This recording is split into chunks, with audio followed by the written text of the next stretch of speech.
Good morning class. This is Divyan Saxena. I am taking your class 7th. This is mathematics. Our today's topic is rational numbers. Rational numbers.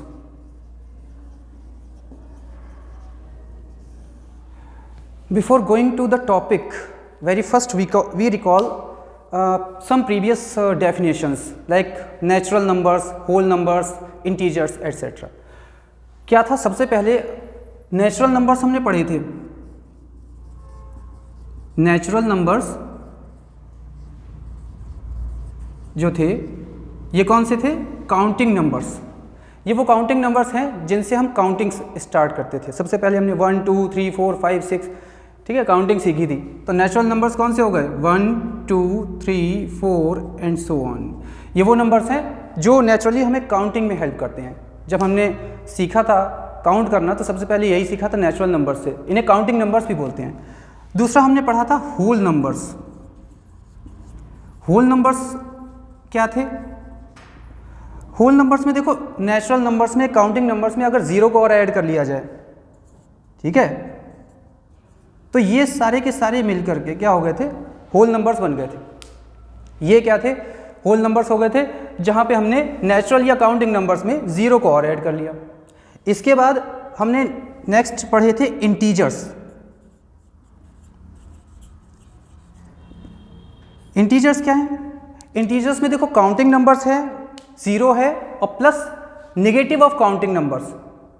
ठीक है, such as -3 हो गया, -2 हो गया, -1 हो गया, 0 1 2 3 4 and so on.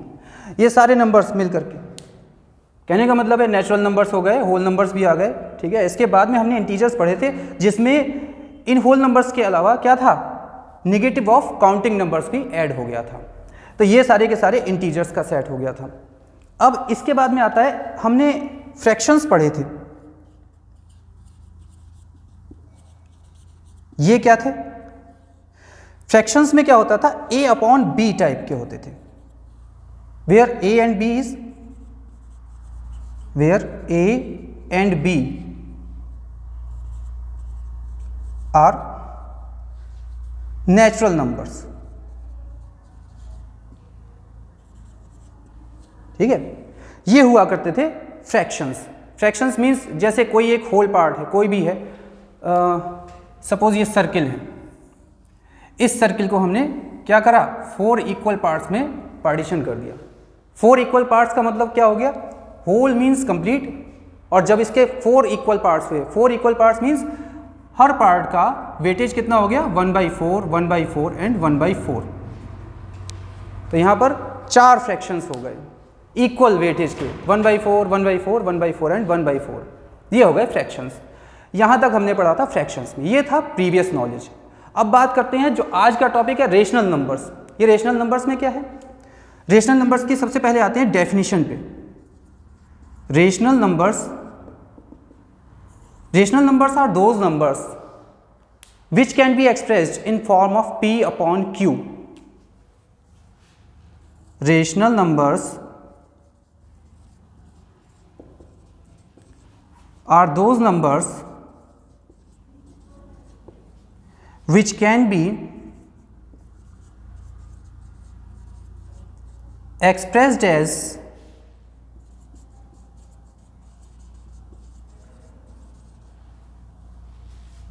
p upon q, where p and q are integers.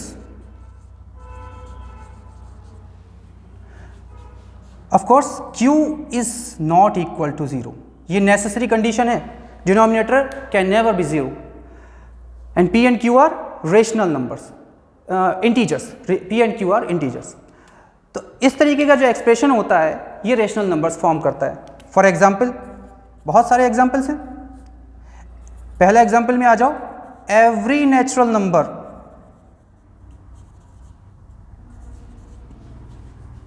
Is a rational number. Why it is so? Because natural number में 1 को ले लें, 1 कैन बी रिटन एज 1/1, 2 को ले लें, 2 is equal to 2/1 and so on. क्या है ये? सारे नेचुरल नंबर्स हैं, लेकिन किस फॉर्म में एक्सप्रेस हो रहे हैं? P/Q फॉर्म में। देखो सभी के डिनोमिनेटर में 1 लगा सकते हैं, तो P/Q फॉर्म में नेचुरल नंबर्स आ गए। और एग्जांपल्स ले, fractions,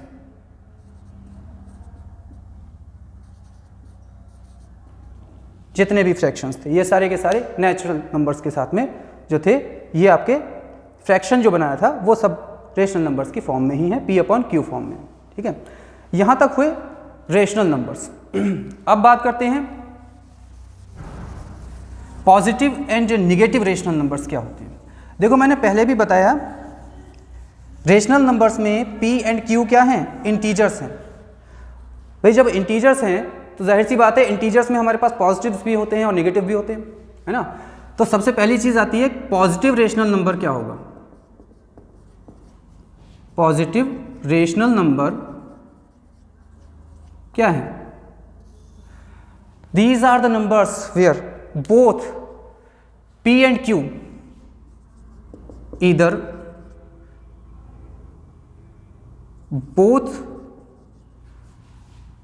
P and Q are positive or both are negative। With example समझते हैं कैसे। For example 2/3 both are positive, it is a positive rational number। -4/-7 this is also positive rational number. क्यों? Negative से negative balance हो जाएगा, cancel हो जाएगा, ठीक है ना। तो ये एग्जांपल्स जो हैं ये कैसे हैं? पॉजिटिव रेशनल नंबर्स के हैं। यहाँ पर क्या है? P and Q numerator and denominator, या तो दोनों पॉजिटिव हो या दोनों एक साथ नेगेटिव हो जाएं। तो ये किस तरीके का फ्रैक्शन या किस तरीके का रेशनल नंबर फॉर्म करेगा? पॉजिटिव रेशनल नंबर फॉर्म करेगा। नेक्स्ट आता है negative rational number. Negative rational numbers कौन से होंगे? थोड़ा सा कॉमन सेंस यूज करें भाई। जब यहां पर दोनों चीजें पॉजिटिव हो रही थी तो निगेटिव बनाने के लिए जाहिर सी बात है या तो न्यूमरेटर नेगेटिव करो या डिनोमिनेटर नेगेटिव करो। Either P is negative or Q is negative। For example -2/3 लिख सकते हैं, ये एक निगेटिव रेशनल नंबर है। 7/-9 लिख सकते हैं, ये भी एक निगेटिव रेशनल नंबर है। बिकॉज इसकी जो वेटेज रहेगी, इसका वेटेज निगेटिव ही आएगा। एक जगह निगेटिव एक जगह पॉजिटिव है, यहाँ पर ये पॉजिटिव है बट डिनोमिनेटर निगेटिव है। तो ये एग्जाम्पल्स जो हैं वो किसके हुए? निगेटिव रेशनल नंबर्स हैं, ठीक है। यहाँ तक हुई बात निगेटिव रेशनल नंबर्स की जो बेसिक डेफिनेशंस थी, इसकी बात करी हमने। अब बात करते हैं कुछ प्रॉपर्टीज़ की। दो प्रॉपर्टीज़ हैं इसमें इंटीजर्स के साथ में कंबाइन करते हुए, एक में हम प्रोडक्ट करेंगे और एक में हम कोशेंट लेंगे। न्यूमरेटर डिनोमिनेटर में एक साथ, दोनों में एक साथ हम प्रॉपर्टीज़ को देखते हैं। देखो, properties of rational numbers.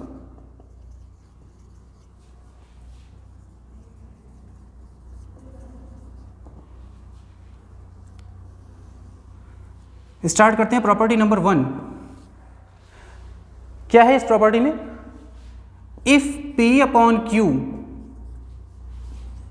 is a rational number and m is any integer, of course non-zero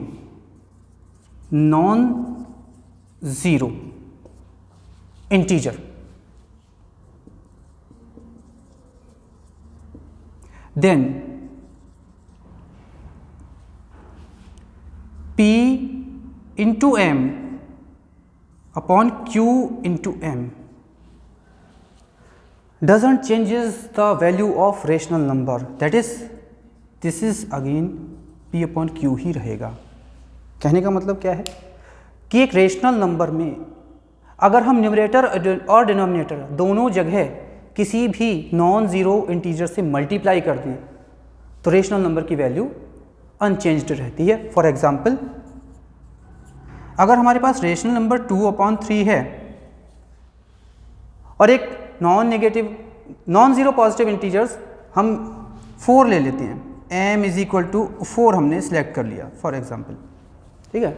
तो यहाँ से क्या होगा, P अपॉन Q की फॉर्म में लिखा हुआ है 2/3, ये कैसे लिखा जा सकता है, दैट 2 × 4 अपॉन 3 × 4, इसकी वैल्यू आ जाएगी 8/12। रेशनल नंबर दूसरी वैल्यू के साथ में आ गया, बट रिजल्टेंट जो वैल्यू है इसकी क्या है, वही प्रीवियस वैल्यू है जो रेशनल नंबर हुआ करता था 2/3। ये हुई पहली प्रॉपर्टी। सेकंड प्रॉपर्टी पे आते हैं, प्रॉपर्टी नंबर 2। यहां पर क्या करेंगे, जैसे अभी हमने प्रोडक्ट किया था, नेक्स्ट अब हमारे पास आएगा quotient. Property number 2, if P upon Q is a rational number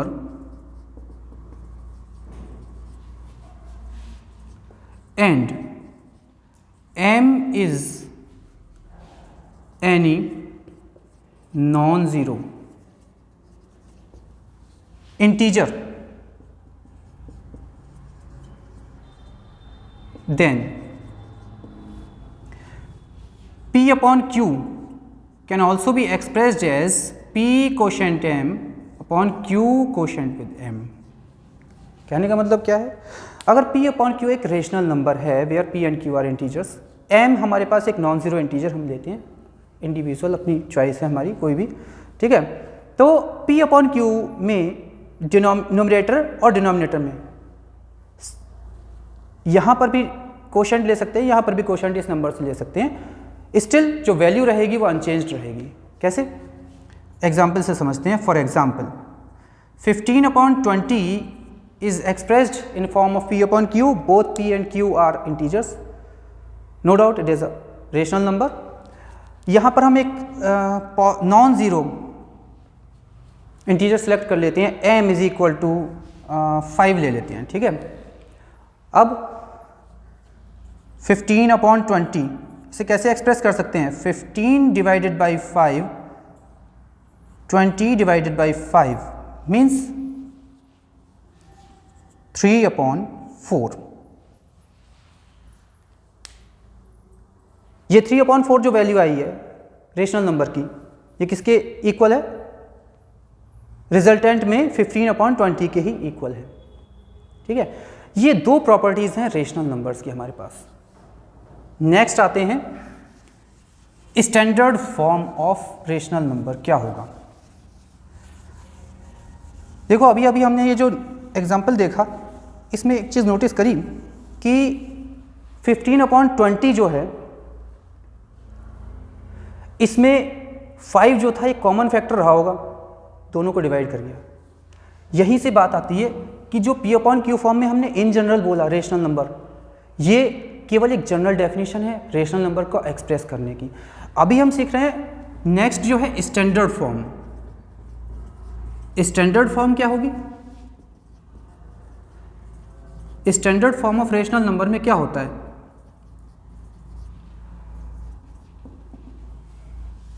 ये जो स्टैंडर्ड फॉर्म होती है इसमें न्यूमरेटर डिनोमिनेटर में अगर 1 के अलावा कोई भी कॉमन फैक्टर हमें नजर आए तो हम क्या करेंगे, उससे डिवाइड कर देंगे।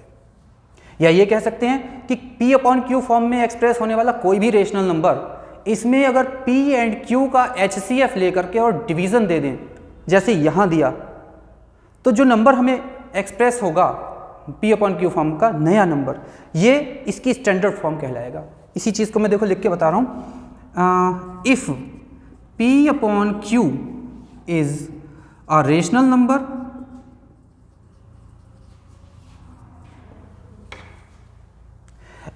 and HCF of P and Q is other than 1, यानी कहने का मतलब है P और Q में कॉमन फैक्टर 1 के अलावा कोई नजर आ रहा है, तो हम क्या करेंगे,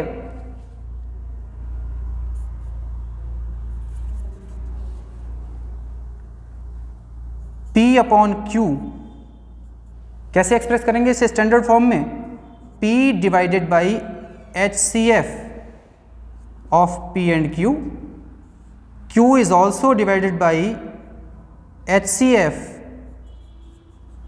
of P and Q। Then जो हमें रिजल्टेंट मिलेगा वो क्या होगा, स्टैंडर्ड फॉर्म में आएगा। फॉर एग्जाम्पल 20 अपॉन 25 ले लेते हैं। 20 एंड 25 का HCF कितना है, 5 है। देखो यहाँ पर HCF ऑफ 20 एंड 25 में अगर HCF कैलकुलेट करें तो 5 आ जाएगा। अब HCF अगर 5 है देन 20 अपॉन 25 स्टैंडर्ड फॉर्म में तो है नहीं, स्टैंडर्ड फॉर्म में करने के लिए क्या करना पड़ेगा, 20 में इस HCF 5 का डिवीज़न देंगे, 25 में भी HCF 5 का डिवीज़न देंगे, और जो रिजल्टेंट हमें मिल रहा है अब 4 अपॉन 5, ये क्या होगा, standard form of rational number कहलाएगा। देखो अब ध्यान से देखो, 4 एंड 5 में कोई कॉमन फैक्टर नहीं है एक्सेप्ट 1, दीज आर को प्राइम्स, 4 एंड 5 आर को प्राइम्स। तो स्टैंडर्ड फॉर्म ऑफ डेफिनेशन क्या कहती है रेशनल नंबर की, कि P एंड Q का को प्राइम होना नेसेसरी कंडीशन है स्टैंडर्ड फॉर्म में। जब भी standard form of rational number की बात होगी तो P एंड Q को प्राइम्स होंगे, ठीक है।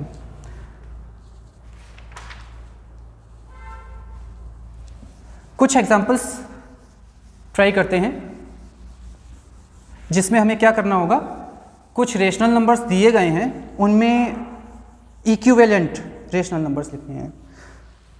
इक्विवेलेंट रेशनल नंबर्स मैंने अभी लिख के बताया था, m एंड अगर P अपॉन Q कोई रेशनल नंबर है और m एक नॉन ज़ीरो इंटीजर है, देन P अपॉन Q को न्यूमरेटर डिनोमिनेटर दोनों जगह m से मल्टीप्लाई कर दें, वो इक्विवेलेंट रेशनल नंबर होता है। एक बार इसे लिख के समझ लेते हैं। Equivalent rational number,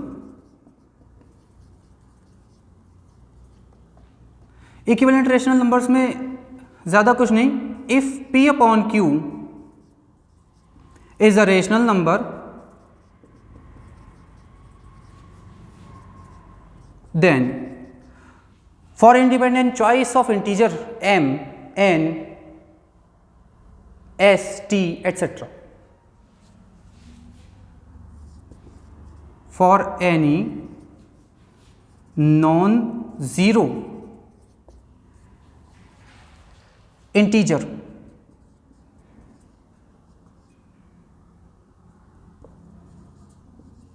integers m, s, t etc, P upon Q is equivalent to P into m upon Q into m, is equivalent to P into s, Q into s, and also equivalent to P into t and Q into t etc. Example से समझें, जल्दी समझ में आएगा। For example rational number जो given है वो हमारा क्या है, रेशनल नंबर 2 अपॉन 3 ले लेते हैं। Rational number is equal to 2 upon 3। अब इसके इक्विवेलेंट रेशनल नंबर्स हमें लिखने हैं। इंडिपेंडेंट चॉइस है आपके पास, m, s, t ये इंडिपेंडेंट चॉइस में इंटीजर्स हैं, नॉन ज़ीरो होने चाहिए। हम ले लेते हैं 2, 3, 5, 7 एट्सेट्रा जो भी हैं। देन 2 अपॉन 3 को इक्विवेलेंट फॉर्म में अगर लिखने हैं इसके, चलिए 3 इक्विवेलेंट रेशनल नंबर्स हम लिखते हैं, तो ये आएंगे 2 अपॉन 3। क्या करें, न्यूमरेटर डिनोमिनेटर में अपनी इंडिपेंडेंट चॉइस है, हम 4 से मल्टीप्लाई कर लेते हैं। Is equal to 2/3। Again numerator and denominator में इंडिपेंडेंट चॉइस है, हमारे माइंड में आ रहा है 11 से मल्टीप्लाई करना है, 11 से मल्टीप्लाई कर लो। इंडिपेंडेंट चॉइस है हमारे पास 2/3 में, अभी भी फिर से एक और इक्विवेलेंट रेशनल नंबर लिखना है, तो हमारे पास माइंड में आ रहा है एक निगेटिव नंबर ले लेते हैं, तो -5 ले लेते हैं, -5 एंड सो ऑन। जितने चाहें उतने इक्विवेलेंट रेशनल नंबर्स आप लिख सकते हैं आराम से। क्या है इसमें इक्विवेलेंट रेशनल नंबर्स में? इंडिपेंडेंट चॉइस है हमारे पास। m एक नॉन ज़ीरो इंटीजर है, वेदर इट इज़ पॉजिटिव और नेगेटिव। हमने इंटीजर उठाया, न्यूमरेटर पे और डिनोमिनेटर पे मल्टीप्लाई कर लिया। यहाँ पर भी देखो 2/3 ऐसी है, यहाँ पर 11 का मल्टीप्लाई कर लिया, यहाँ पर -5 माइंड में आया तो हमने -5 से मल्टीप्लाई कर लिया। तो ये जितने भी रेशनल नंबर्स लिख करके आएंगे, देखो इनकी वेटेज कितना आ रहा है 8/12, ये कितना आ रहा है 22/33, ये कितना आ रहा है -10/-15 एंड सो ऑन। ये सारे के सारे क्या हैं? इक्विवेलेंट टू 2/3 हैं। ये इक्विवेलेंट रेशनल नंबर्स हैं। ठीक है, तो आज के लिए इतना ही है। नेक्स्ट हम आगे कंटिन्यू करते हैं अपने नेक्स्ट क्लास में। Thank you.